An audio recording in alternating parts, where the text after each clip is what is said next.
Sochni ekilish jarayoni qanaqa bo'ladi? Misol uchun, masalan, 3 mingta, 5 mingta ekish kerak deyishadi. Buni qanday tashxis qilinadi? Shu haqida ozgina ma'lumot bersanglar. Qancha vaqt ketadi? Endi soch ekilishini biz graflarni hisoblashimiz androgen alopetsiyani darajasiga qarab belgilanadi. O'sha birinchi darajasida biz o'sha ekish tavsiya qilmaymiz.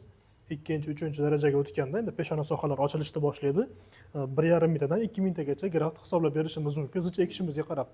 3-chi, 4-chi, 5-chi, 6-chi darajasigacha qarab endi 2,5 ming, 3 ming, 4 ming, 5 ming graftgacha, 6 ming graftgacha ketadi. Bizda qiyinchilik tug'diradigan qismi endi 7-chi darajali androgen alopetsiya.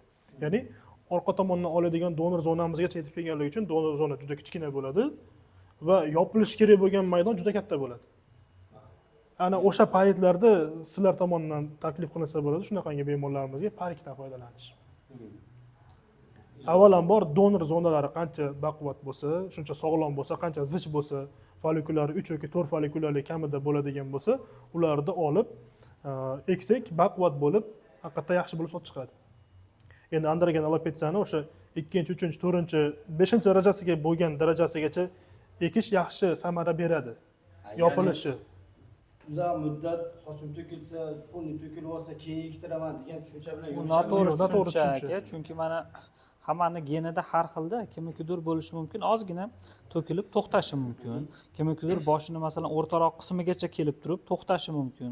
Kimnikidir o'sha aytganimizdek boshning orqa tarafigacha, donor sohagacha o'tib ketaverishi mumkin. Keyin aytganimizdek oldin mana kimnikidir 1 yil davomida to'kilishi mumkin, kimnikidir 40-50 yoshgacha to'xtamay davom etishi mumkin. U kutish noto'g'ri tushunchada u. Masalan, qachon to'xtasa desa 40 yoshgacha to'kilsa kutib o'tirmaydi-ku 40 yoshgacha. Aytganimizdek donor soha yetarli bo'lmay qolganda bizga kelganimning foydasi yo'q.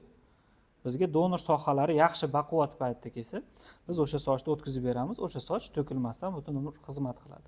Tepasi ham donor sohalari ham to'kilib ketgandan keyin bizga kelsa, biz ham yordam bera olmasligimiz mumkin.